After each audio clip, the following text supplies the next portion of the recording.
What's up guys? How did the Indian Army become the Giga Chad Army? तो भाई साहब बड़ी मजेदार वीडियो होगी। द शाम शर्मा शो चैनल से वीडियो है। वीडियो होगी काफी इंटरेस्टिंग।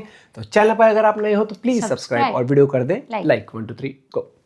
देखिए, इंडिया में जनरली लोग हर एक चीज पे एक दूसरे से झगड़ते हैं, डिसएग्री करते हैं, चाहे वो पॉलिटिक्स हो, चाहे वो क्रिकेट हो, यहाँ तक कि उनका फेवरेट बिग बॉस कंटेस्टेंट ही क्यों ना हो। लेकिन एक चीज जिस पर पूरा इंडिया जनरली एग्री करता है वो ये है कि उनकी आर्मी कितनी बैडास है। कितना भी नुकसान हो जाए, जिसमें जान माल सब शामिल है, लेकिन एंड ऑफ द डे चाहे एक ही बंदा बचा हो, बात वहीं रुकेगी क्या वो टास्क जो दिया था वो पूरा किया कि नहीं। जैसे हमारा नारा ही है, विजय या वीर गति। विजय या वीर गति। Indian army. पानी है? उठा लेना।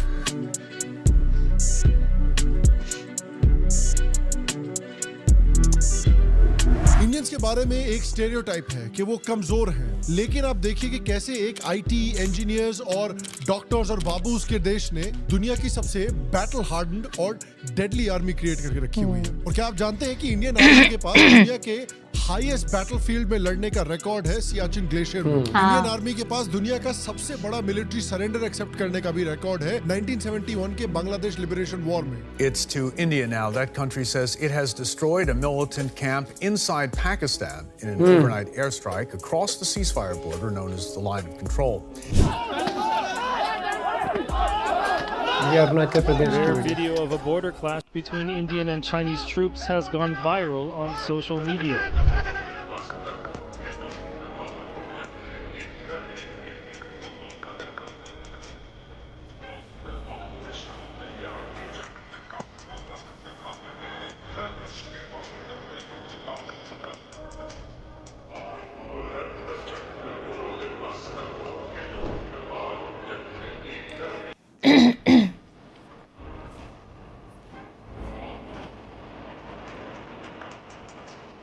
कितना प्राउड फील होता है ये है ना? मोमेंट्स।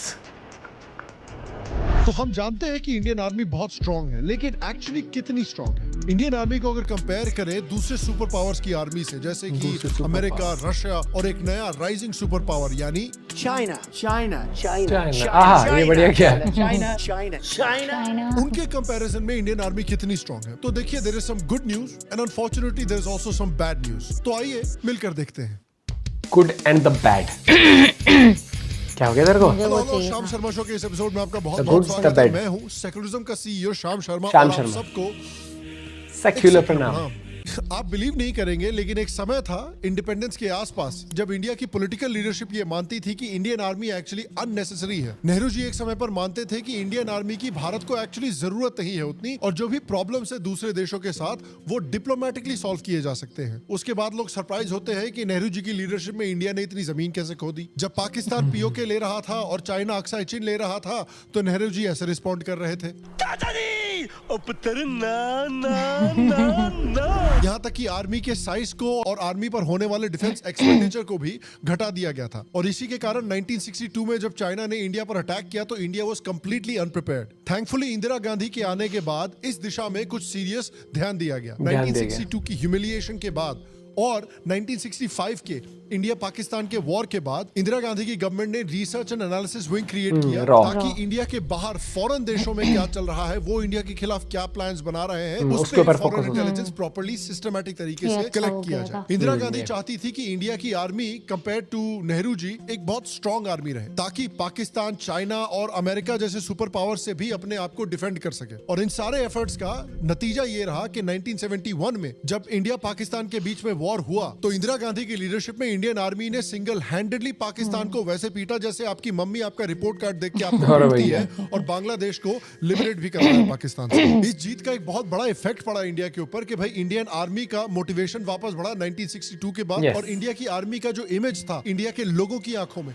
वो भी बहुत इंप्रूव हुआ। उसके बाद से इंडियन आर्मी की एक रेपुटेशन रही है कि वो बहुत तो वो है स्ट्रांग ना? है, बहुत डिटर्मिन्ड है and are extremely difficult to beat. और इस Difficult to beat. एटीट्यूड को परफेक्टली 1999 के कारगिल वॉर में शोकेस किया था इंडियन आर्मी ने, जब पाकिस्तान ने लाइन ऑफ कंट्रोल को क्रॉस करके कारगिल सेक्टर के ऊंचे पहाड़ों पर अपने ट्रूप्स और मिलिटेंट्स डिप्लॉय कर दिए थे। इंडियन आर्मी ने ऑपरेशन विजय के अंडर कारगिल हाइट्स पर अपने पोस्ट वापस लेने के लिए एक एक्शन लिया और हाई अल्टीट्यूड वॉरफेयर की वजह से यह मिशन एक्सट्रीमली डिफिकल्ट था इंडिया के लिए। पाकिस्तानी आर्मी ने माउंटेन टॉप्स पर बहुत एडवांटेजेस पोजीशंस ले वो पोजीशन एडवांटेज इंडियन आर्मी को नीचे से उन एरियाज को कब्जा करना था, तो उनके पास एक बहुत बड़ी मैसिव डिसएडवांटेज थी। लेकिन ऊंचाई का फायदा मिल गया था and sheer determination in young army officers की वजह से इंडिया इन एरियाज को कैप्चर कर पाया और पाकिस्तान को फिर से युद्ध में हराया। तोलोलिंग, टाइगर हिल और बटालिक सेक्टर्स जैसे बहुत इंप्रेसिव विक्ट्रीज जीती थी इंडिया ने, और ये इस वजह से हुआ था क्योंकि hundreds of young Indian officers ये जानते हुए कि ये पहाड़ पर चढ़ेंगे तो उनको डायरेक्टली एनिमी आर्टिलरी और मशीन गन फायर का सामना करना पड़ेगा, बहुत सारे लोगों की जान जाएगी, लेकिन उसके बावजूद वो जरा सा भूल चुके और कसम खा रखी थी कि भारत का एक मुझे हाथों में नहीं जाना चाहिए। खर कर जा रही है पूरी वीडियो में। आर्टिलरी का भी बहुत इफेक्टिव यूज करके दिखाया। सीरियस वीडियो चल रही है। 1990s और 2000s के दौरान सेना की मॉडर्नाइजेशन पर कुछ थोड़ा ध्यान दिया गया। 1990s में बजट पे भी थोड़ा बेटर पृथ्वी मिसाइल प्रोग्राम्स का काफी प्रोग्रेस हुआ जो कि डिटरेंस और स्ट्राइक कैपेसिटी को भी इंप्रूव करता है भारत का। 1974 के न्यूक्लियर टेस्ट के बाद इंटरनेशनल कम्युनिटी ने टेक्नोलॉजी डिनायल सैंक्शंस लगाए थे भारत के ऊपर, जो इंडियन मिलिट्री के लिए एक बहुत बड़ा चैलेंज था। लेकिन पॉलिटिकल लीडर्स और सिविल ब्यूरोक्रेट्स ने डुअल यूज सिविलियन टेक्नोलॉजीज पर फोकस बढ़ाया, जैसे कि सैटेलाइट लॉन्च व्हीकल्स। इंडिया ने SLV-3 डेवलप किया जिसका मोटर कुछ लोगों के मुताबिक पहला अग्नि टेक्नोलॉजी डेमोन्स्ट्रेटर माना गया था। तो सिविलियन यूज चीजें डेवलप करके उसका एप्लीकेशन फिर मिलिट्री में भी किया गया इंडिया के द्वारा, और ये बहुत स्मार्टली किया गया। इसके बाद भारत ने UAV यानी अनमैन्ड एरियल व्हीकल्स और थर्मल इमेजिंग सिस्टम जैसे मॉडर्न टूल्स को अडॉप्ट करना शुरू किया। 1996 में पहली बार UAVs को आर्मी में इंडक्ट किया गया। 2002 में डिफेंस प्रोक्योरमेंट प्रोसीजर इंट्रोड्यूस की गई जो फॉरेन इंपोर्ट्स और इंडिजिनस प्रोडक्शन के बीच बैलेंस क्रिएट करने की कोशिश करता। ACCCS यानी प्रोजेक्ट शक्ति इंडियन आर्मी का पहला टैक C-31 सिस्टम है जो डिप्लॉय किया गया था, जिसमें शक्ति आर्टिलरी फायर पावर को ऑपरेशनल और टैक्टिकल लेवल्स पर कंसंट्रेट करने की कैपेबिलिटी दिखाई गई थी। इस समय पर डिफेंस इंपोर्ट भी काफी बढ़ाए गए थे इंडियन आर्मी को और मॉडर्नाइज और स्ट्रॉन्ग बनाने के लिए, जैसे इजराइल से सर्वेलेंस और रेडार सिस्टम्स जैसे कि फैल्कन AWACS और हेरॉन ड्रोन्स परचेज किए गए थे। रशियन टैंक्स जैसे कि T-90 टैंक्स, इनके अलावा MiG-29 और Sukhoi 30 फाइटर जेट्स भी इंपोर्ट किए गए थे। 2008 में इंडो US डिफेंस टाइज में इंप्रूवमेंट आया और C-130J सुपर हर्क्यूलिस और P-8I पोसाइडन जैसे एडवांस एयरक्राफ्ट भी परचेज किए गए। लेकिन इन सब के बावजूद यूपीए सरकार में 2004 से 2014 के बीच में डिफेंस मॉडर्नाइजेशन की जो स्पीड थी वो काफी स्लो हो गई थी। यूपीए के समय पे डिफेंस बजट में कुछ खास इंक्रीज नहीं हुआ जिससे कि इंडियन आर्मी को एक प्रॉपर पेस पे मॉडर्नाइज किया जा सके। नए वेपन सिस्टम, वाइटल एयरक्राफ्ट और नेवल शिप्स का एक्विजिशन भी काफी डिले हो गया, जिसकी वजह से इंडियन आर्मी को पुराने डिवाइसेस, पुरानी मशीन्स पर रिलाई करना पड़ रहा था। इसके साथ यूपीए गवर्नमेंट की पॉलिसी पैरालिसिस भी सेना को मॉडर्नाइज करने से रोक रही थी। इस पीरियड के समय पे डिफेंस स्कैंडल्स भी सामने आए थे, जैसे कि हेलीकॉप्टर स्कैम और तत्रा ट्रक स्कैंडल, जिसने आर्मी की एक्विजिशन प्रोसेस पर भी क्वेश्चंस खड़े कर दिए थे। उसके बाद 2014 में जब यूपीए गवर्नमेंट को रिप्लेस करके मोदी गवर्नमेंट आई थी, तो थैंकफुली डिफेंस सेक्टर में कुछ रैपिड चेंजेस आए उस समय पर। मोदी सरकार ने डिफेंस मॉडर्नाइजेशन को प्रायोरिटी दी और बहुत रैपिडली इंडियन आर्मी का मॉडर्नाइजेशन प्रोसेस की शुरुआत करने की कोशिश की। मेक इन इंडिया इनिशिएटिव का एक नया चैप्टर शुरू किया गया। अभूतपूर्व सुधार हुआ है जिसका लाभ निश्चित तौर पर डिफेंस सेक्टर को भी मिल रहा है। आज भारत का मंत्र है make in India, for India and for the world. रक्षा उत्पादन में आत्मनिर्भर भारत के लिए बड़े कदम उठाए गए हैं। हाल ही में 100 से ज्यादा सैन्य उपकरणों के आयात पर हमने रोक लगा दी है। मिसाइलों से लेकर के हल्के युद्धक हेलीकॉप्टरों तक, असॉल्ट राइफल से लेकर ट्रांसपोर्ट एयरक्राफ्ट तक सभी मेक इन इंडिया हो गए। इसमें इंडिया का गोल था कि इंपोर्ट्स को रिड्यूस करे और डोमेस्टिक मैन्युफैक्चरिंग को बूस्ट किया जाए। 2014 के पहले 70% तक जो डिफेंसिव इक्विपमेंट था भारत का वो इंपोर्ट किया जाता था। थैंकफुली गवर्नमेंट ने जो प्रोग्राम्स लॉन्च किए हैं उनकी वजह से आज इंडियन पब्लिक और प्राइवेट सेक्टर कंपनीज लगभग 100 कंट्रीज में आर्म्स, एमिनेशन और फ्यूजेस एक्सपोर्ट कर रही है। भारत के वेपन सिस्टम और प्लेटफॉर्म्स भी दुनिया भर में डिमांड में आ रहे हैं। For example BrahMos supersonic cruise missiles, Dornier 228 aircraft जो एक वर्सेटाइल और reliable multi role utility aircraft है, आर्टिलरी गन्स और radars, Akash surface to air missiles, Arjun MK-1A tanks, Pinaka rockets. Royal Malaysian air force ने 18 तेजस लाइट कॉम्बैट एयरक्राफ्ट्स का ऑर्डर भी दिया है। इनफैक्ट डिफेंस मिनिस्ट्री के स्टेटमेंट के मुताबिक Argentina, Australia, Egypt, United States, Indonesia और फिलीपींस भी तेजस में इंटरेस्ट दिखा रहे हैं। तेजस को अफ्रीका में भी एक्सपोर्ट करने के प्लान्स आ रहे हैं। Reliable yet affordable weapons. Talks are underway with countries like Egypt and Nigeria. They're keen on India's Tejas jet. तो डेफिनेटली जहां तक एक्सपोर्ट की बात आती है, डिफेंस मैन्युफैक्चरिंग की बात आती है, उसमें इंडिया ने कुछ स्ट्राइड्स लिए हैं। जहां पर 2004, 2005 टू 2013-14 में हमारा डिफेंस एक्सपोर्ट्स अराउंड 4000 करोड़ था। 2023-24 में इंडिया के डिफेंस एक्सपोर्ट्स वर नियरली 22,000 करोड़ और ये पिछले फिस्कल ईयर से 32.5% ज्यादा है, जब पिछले फिस्कल ईयर में ये फिगर 16,000 करोड़ था और 2013-14 के कंपैरिजन में ये 31 टाइम्स बढ़ गया है। और भी प्लान्स है डिफेंस मैन्युफैक्चरिंग को इंप्रूव करने के। रशिया के साथ AK-203 राइफल्स का प्रोडक्शन अमेठी में शुरू हो चुका है। फ्रांस के साथ राफेल जेट्स और स्कॉर्पियन सबमरीन्स की कोलैबोरेशन के साथ क्रिएट किए जा रहे हैं। इंडिया और यूएस के बीच जॉइंट प्रोडक्शन प्रोजेक्ट्स की डिस्कशन भी हो रही है। रीसेंट कोलैबोरेशन जैसे कि एयरक्राफ्ट इंजन्स और MQ-9 ड्रोन्स का जॉइंट प्रोडक्शन भी इंडिया और यूएस के बीच में बढ़ रहा है। उसके अलावा मिसाइल सिस्टम्स और UAV टेक्नोलॉजी और जॉइंट वेंचर्स ने एक नए बेंचमार्क सेट किए हैं। यूके के साथ एडवांस जेट इंजन रिसर्च के लिए भी कोलैबोरेशन शुरू हो चुकी है और थैंकफुली कुछ प्राइवेट कंपनीज भी पिछले 10 सालों में निकल कर आई हैं, जो होपफुली डिफेंस सेक्टर में एक बड़ा की रोल प्ले करेंगी इन द कमिंग इयर्स। जैसे कि Tata advance systems, Mahindra defence जो मिलिट्री मोबिलिटी सॉल्यूशंस डेवलप करता है, लार्सन एंड टूब्रो जो आर्टिलरी सिस्टम्स और नेवल वेसल्स के एक्सपर्ट्स हैं, कल्याणी ग्रुप जो वर्ल्ड क्लास आर्टिलरी गन्स और एम्युनिशन डेवलप कर रहे हैं, JSW डिफेंस ये एक रिलेटिवली नए प्लेयर हैं जो ड्रोन्स और एरोस्पेस सिस्टम्स में फ्यूचर रेडी सॉल्यूशंस प्रोवाइड कर रहे हैं। इंडिया के कुछ नए ड्रोन स्टार्टअप्स भी आए हैं जैसे कि आइडिया फॉर्ज और बॉट लैब डायनामिक्स। तो देखिए there are some clear positives जो पिछले 10 सालों में डिफेंस मॉडर्नाइजेशन और इंडिजिनस कैपेसिटी को बढ़ाने में हमने और प्राइवेट सेक्टर का बहुत बड़ा रोल रहेगा नो डाउट इसके अंदर। लेकिन अनफॉर्चुनेटली जो चैलेंजेस कुछ पहले थे इंडिया के, वो चैलेंजेस अभी भी रिमेन कर रहे हैं। जैसे कि इंडिया की आर्मी की बजटरी कंस्ट्रेंट्स। डिफेंस स्पेंडिंग तो बढ़ रही है लेकिन फिर भी मेजर पावर्स के कंपैरिजन में और जो ग्लोबल एवरेज है उसके काफी नीचे है। इसका मतलब एडवांस वेपनरी लेने में, डेवलप करने में इंडियन आर्मी को लिमिटेशंस आ जाती हैं। एक्सपर्ट्स के हिसाब से इंडिया का मिलिट्री एक्सपेंडिचर 2023 में $83.6 बिलियन था, लेकिन उसके कंपैरिजन में यूएस का ऑलमोस्ट $1000 बिलियन था। चाइना वो सेकंड विद $300 बिलियन, रशिया का था $109 बिलियन। एक्सपर्ट्स का मानना है कि इंडिया को डिफेंस स्पेंडिंग बढ़ानी पड़ेगी और स्टैंडिंग कमेटी ऑन डिफेंस का सजेशन था कि डिफेंस बजट को जीडीपी का एटलीस्ट 3% तक लेकर आना चाहिए। US based think tank for strategic investment studies के अकॉर्डिंग 2014 से 2022 के बीच में यूएस ने डिफेंस में उतना पैसा खर्च किया है जितना नेटो के बाकी 30 मेंबर्स ने मिलकर भी नहीं किया। तो जहां तक डिफेंस स्पेंडिंग की बात है, इंडिया और यूनाइटेड स्टेट्स में इस समय पर कोई कंपैरिजन भी नहीं है। यहां तक कि चाइना और इंडिया में भी डिफेंस स्पेंडिंग की जब बात आती है तो उतना खास कंपैरिजन नहीं कर सकते। इंडिया की आर्म फोर्सेस जो है इस समय पर एक ट्रांसफॉर्मेटिव फेज से गुजर रही है, जहां कटिंग एज टेक्नोलॉजीज इंटीग्रेट करने की कोशिश हो रही है कॉम्बैट इफेक्टिवनेस बढ़ाने के लिए। लेकिन यहां पर भी कुछ चैलेंजेस हैं, जैसे कि slow absorption of new technologies. 2024 और 2025 को years of technology absorption declare किया गया था इंडियन गवर्नमेंट के द्वारा, लेकिन इंडियन आर्मी अभी भी एआई, रोबोटिक्स और हाइपरसोनिक सिस्टम्स जैसे इमर्जिंग टेक्नोलॉजीज को रैपिडली इंटीग्रेट करने में स्ट्रगल कर रही है। इसके अलावा इंडिया का डिफेंस एक्विजिशन प्रोसेस भी काफी स्लो हो गया है। प्लानिंग और एग्जीक्यूशन के बीच का टाइम इतना ज्यादा है कि प्रोजेक्ट्स बहुत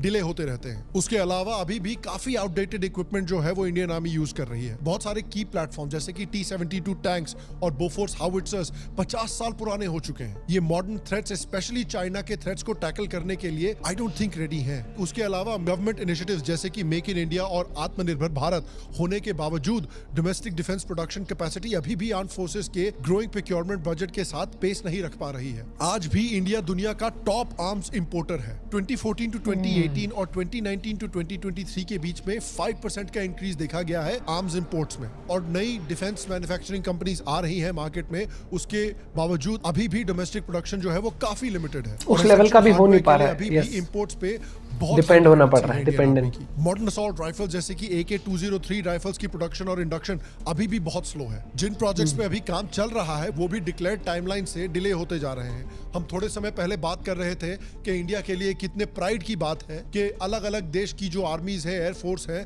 वो इंडिया के तेजस प्रोजेक्ट में बहुत इंटरेस्ट दिखा रही है। कुछ कंट्रीज तो ऑर्डर्स भी प्लेस कर रहे हैं। लेकिन यही लाइट कॉम्बैट एयरक्राफ्ट तेजस प्रोजेक्ट जो है, जो इंडियन एयरफोर्स की ऑपरेशनल एफिशिएंसी बढ़ाने के लिए क्रिटिकल है, ये अपने टाइमलाइन से बहुत डिले हो चुका है। इनफैक्ट इस प्रोग्राम को 1983 में सैंक्शन किया गया था। तेजस का पहला प्रोटोटाइप 2001 में उड़ा था, 17 साल के बाद। इनिशियल ऑपरेशनल क्लियरेंस फिर भी उसको 2011 में मिली थी। फाइनल ऑपरेशनल क्लियरेंस इनको 2019 में मिली थी। And as of 2024, more than 40 years after the programme's initiation, Indian air force ने जो 2010 में 40 तेजस एयरक्राफ्ट के ऑर्डर्स दिए थे, वो अभी तक इंडियन एयरफोर्स को नहीं मिले। इतने समय में तो राखी के करण अर्जुन मरने के बाद दोबारा पैदा होकर दोबारा जवान होकर वापस भी आ गए और अपनी मौत का बदला भी ले लिया विलन से। लेकिन अब तक तेजस नहीं आया।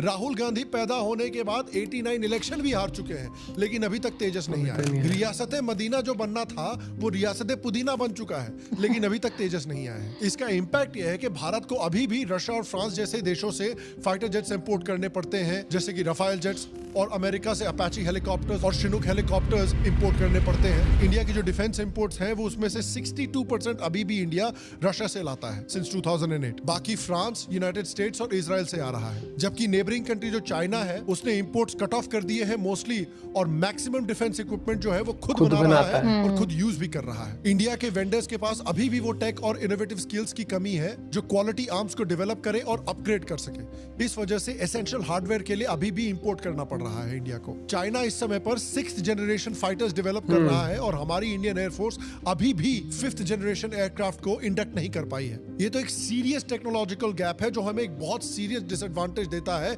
चाइना के मुकाबले में। ये तो वही बात हुई ना कि चाइना जो है युद्ध लड़ने के लिए यंग फिट जेन जी सोल्जर्स को भेज रहा है, जबकि इंडिया जो है वो बगल वाली बिल्डिंग में ब्लॉक बी के रिटायर्ड अंकल शुक्ला जी को भेज रहे हैं कि शुक्ला जी चाहे नीचे रखिए, जाइए बॉर्डर पे लड़ने के लिए, देश का नाम रोशन कीजिए। तो कुछ सीरियस डिसएडवांटेजेस हैं इंडिया को जहां तक दूसरे सुपर पावर्स की बात आती है, क्योंकि इंडिया खुद देखिए एक सुपर पावर बनना चाहता है, एक विश्व गुरु बनना चाहता है। तो इन डिसएडवांटेजेस को फिक्स कैसे किया जाए? प्रोफेसर के विजय राघवन कमेटी ने कुछ सॉलिड रिकमेंडेशंस दी थी जो डिफेंस R&D को इंप्रूव करने में हेल्प कर सकती है, जैसे a department of defence science, technology and innovation. एक नई डिपार्टमेंट बनाने का प्रपोजल है जिसको एक टेक्नोक्रेट लीड करेगा, कोई पॉलिटिशियन या बाबू नहीं। ये डिपार्टमेंट एकेडमिक इंस्टीट्यूशंस और स्टार्टअप के साथ मिलकर डिफेंस R&D को प्रमोट करेगा। एक डिफेंस टेक्नोलॉजी काउंसिल, एक हाई लेवल काउंसिल एस्टैब्लिश करने का सजेशन है जो पीएम मोदी के अंडर होगी। ये काउंसिल इंडिया के डिफेंस टेक्नोलॉजी का रोड मैप बनाएगी। National level laboratory facilities, centralised और state of the art research labs बनानी पड़ेंगी जो सिर्फ DRDO फैसिलिटीज पे डिपेंडेंट ना हो। प्राइवेट सेक्टर्स के लिए अपॉर्चुनिटीज क्रिएट करना और उनकी इन्वेस्टमेंट्स को प्रोटेक्ट करना बहुत जरूरी है।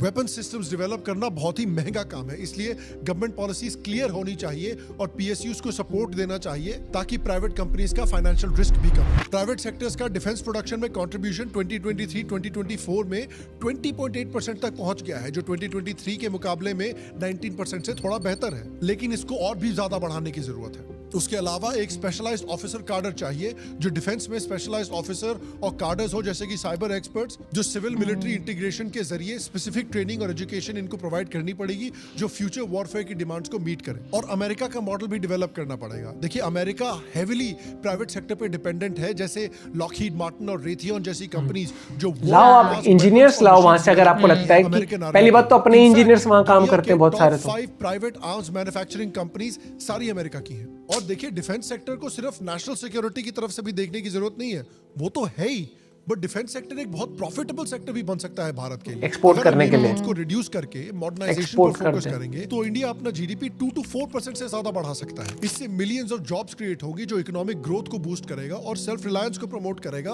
और नेशनल सिक्योरिटी को भी बेनिफिट करेगा। अगर हम लोग ये सब कर पाएंगे तो जो इंडिया का सपना है एक मेजर डिफेंस एक्सपोर्टर बनने का, वो भी पूरा हो सकता है। इंडिया ने अनाउंस किया था यूपी का एक डिफेंस इंडस्ट्रियल कॉरिडोर, जो एक एस्पिरेशनल प्रोजेक्ट है जो इंडियन एरोस्पेस और डिफेंस सेक्टर के फॉरेन डिपेंडेंसी को कम करने के लिए बनाया जाएगा। इसमें 6 नोड्स हैं: अलीगढ़, आगरा, कानपुर, चित्रकूट, झांसी और Lucknow. Uttar Pradesh expressway industrial development authority इस प्रोजेक्ट को एग्जीक्यूट कर रही है बाकी स्टेट एजेंसीज के साथ मिलकर। इसका एम है यूपी को एक बड़ा और advance defence manufacturing manufacturing hub बनाया जाए और ग्लोबल मैप पे डिस्टिंक्ट पोजीशन बनाया जाए। लेकिन प्रॉब्लम यह है कि इसका प्रोग्रेस भी अभी तक बहुत सिग्निफिकेंट नहीं हुआ है। इसलिए इंडिया को export oriented special economic zones बनाने पड़ेंगे। आप देखिए इस समय पर चाइना की जो PLA है, पीपल्स लिबरेशन आर्मी, इंटेलिजेंटाइज वॉरफेयर की तरफ बढ़ रहा है, जो AI, क्वांटम कंप्यूटिंग और बिग डेटा जैसी नेक्स्ट जेन टेक्नोलॉजी को यूज कर रहा है। इसके अलावा चाइना स्टेल्थ एयरक्राफ्ट और ड्रोन्स का भी इंटीग्रेशन कर रहा है अपने मिलिट्री सिस्टम्स में। USA का टेक्नोलॉजिकल एज अभी भी अनमैच्ड है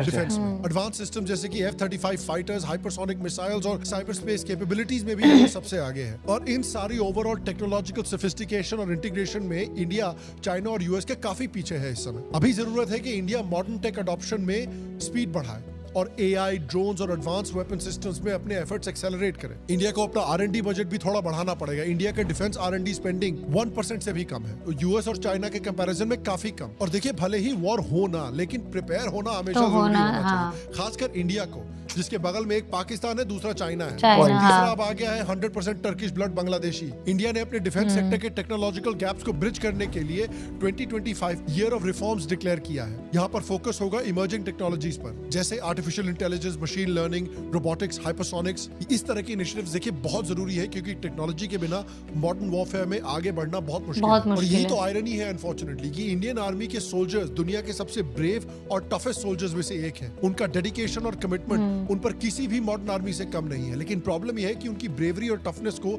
सपोर्ट करने के लिए टेक्नोलॉजी और जो इंफ्रास्ट्रक्चर चाहिए वो हमारे आज के टाइम के हिसाब से सोल्जर्स अपनी ब्रेवरी के दम पे वॉर्स जीत रहे हैं, लेकिन उनका स्टैंडर्ड और परफॉर्मेंस तभी और बढ़ेगा जब उन्हें मॉडर्न टूल्स और टेक का सपोर्ट मिलेगा। और मैं आपसे पूछना चाहता हूं कि अकॉर्डिंग टू यू इंडिया की आर्मी को आप अगर रैंक कर रहे होंगे दुनिया में, तो किस रैंक पर डालेंगे? और आपको क्या लगता है कि अगर आज इंडिया और चाइना के बीच में अगर एक हॉट वॉर होता है तो इंडिया कैसा परफॉर्म करेगा उस वॉर में? Let me know your thoughts and comments in the comment section below. I am genuinely interested. This is something जिसमें मैं एक बहुत बड़ा एक्सपर्ट हूं, so it's very much possible कि आप मुझसे ज्यादा इस स्पेस के बारे में जानते हैं, तो please do let me know. बाकी अगर आपको आज का एपिसोड पसंद आया, प्लीज सबसे सिंपल बात है कि किसी भी कंट्री के लिए ना आप में वो क्या कहते हैं कि जोश, मतलब देशभक्ति, देखो सोल्जर्स की देशभक्ति पे आप कभी भी डाउट नहीं कर सकते हो, लेकिन आपको वक्त के साथ मॉडर्नाइज होना पड़ेगा। एक बार बता दो, आपने कमांडोज तैयार कर दी, आपने आर्मी तैयार कर दी, लेकिन उनको आप हाथों से लड़ने के लिए नहीं भेज सकते ना। तभी आपकी फोर्सेज होती है, इंडियन एयरफोर्स हो गई, इंडियन आर्मी हो गई, नेवी हो गई। क्योंकि मैंने देखा इंडियन आर्मी का ये बोलते भी है, किसी भी एटमॉस्फेयर में, समझ रहा है, इंडियन आर्मी सर्वाइव कर जाती है। जिस तरीके से जैसे सियाचिन या हर जगह या कितना ही जैसे टेम्परेचर, मतलब कहीं पे बहुत ज्यादा है, कहीं बिल्कुल भी। हाँ, लेकिन आज हम ना कहीं चाइना से भी पिछड़ते जा रहे हैं, क्योंकि चाइना का बजट आप देखोगे तो हमसे 4 या 5 गुना ज्यादा है डिफेंस बजट। और आपको ये चीज समझनी पड़ेगी, वो बहुत एडवांस्ड है। हम एक्सपोर्ट करने की बाद में सोचे, मुझे लगता है सबसे पहले तो हमें ये है कि भैया जितना हो सके हम खुद बनाएं, क्योंकि खुद बनाएंगे तो पैसा बचेगा, पैसा बचेगा तो ज्यादा हम खुद ही अपनी चीजों पर लगा के हम खरीद सकेंगे। और यार जितनी कैपेबिलिटी हमारे यहाँ के लोगों में ना, साइंटिस्ट में है, मुझे लगता है बाहर भी नहीं है लोगों में इतनी। हमारे इंजीनियर्स, हमारे सब लोग जा जाके बाहर काम मिल नहीं रहा है, या तो जैसे कहते हैं ना, या उस तरीके से बजट उस तरीके से। मुझे लगता है कि देखो प्राइवेट सेक्टर कितना भी कह लो, लेकिन गवर्नमेंट को ही प्राइवेट सेक्टर्स के साथ मिलके कुछ तगड़े लेवल पर प्लान करना चाहिए। और जो चीज डिले हो रही है, स्ट्रिक्ट एक्शन लो, प्रॉम्प्ट एक्शन लो। यार मतलब आप ये बता दो, ये तो वाली बात होगी चाइना ने 6th जनरेशन स्टार्ट किया था 40 साल पहले और अब जाके बने, नहीं, ऐसा नहीं होता। एंड आई होप कि अपना देश जिस तरीके से तरक्की कर रहा है ना, उसमें एक मेजर रोल आर्मी का है, अपने डिफेंस फोर्सेस का। तो उनके लिए जितना हो सके आप प्लान करो, आप प्रोसीजर्स बनाओ, आप ये कहो कि अब हमें ये इक्विपमेंट्स बनाने हैं या हमें मेक इन इंडिया तो हम कर ही रहे, तो उसमें डिले क्यों हो रहा है, उस बैरियर को तोड़ना पड़ेगा हमें। जब तक वो बैरियर नहीं टूटेगा ना, हम अटके रह जाएंगे। नहीं तो क्योंकि कितना भी कह लो कि डिप्लोमेटिक तरीके से आप रिलेशन ठीक कर सकते हो गए डिप्लोमेटिक तरीके से रशिया यूक्रेन के नहीं हुए ना, किसी के नहीं हो सकते। जब वो आती है ना वो खटकने वाली बात, तो कोई आगे वाला नहीं कहता कि ना भैया तू तो मेरे बने हुए आईफोन खरीदता था या तू मेरे बने हुए ये लेता था। जब जंग होती है ना, तब उसमें बाकी लोग तो बस बैठ के कह सकते हैं जी समझौता कर लो, करने वालों को जब करना होगा तभी करेंगे। लेकिन तब तक end of the day life बहुत प्रेशियस होती है, चाहे वो एक आम इंसान की हो चाहे सोल्जर्स की हो। तो हमें मॉडर्नाइज करना पड़ेगा, AI लर्निंग हो कुछ भी हो, लेकिन हाँ हम आउटडेटेड नहीं रह सकते। हमें ये समझ के चलना पड़ेगा। और गवर्नमेंट कर रही है, लेकिन मुझे लगता है कि थोड़ा सा जैसे तेजस का अब तक नहीं हुआ है, हर एक चीज प्रॉपर उस तरीके से, तो थोड़ा सा और स्पीड अप होना चाहिए प्रोसेस। अपना पॉइंट भी शेयर कर सकते हो। Bye bye, take care.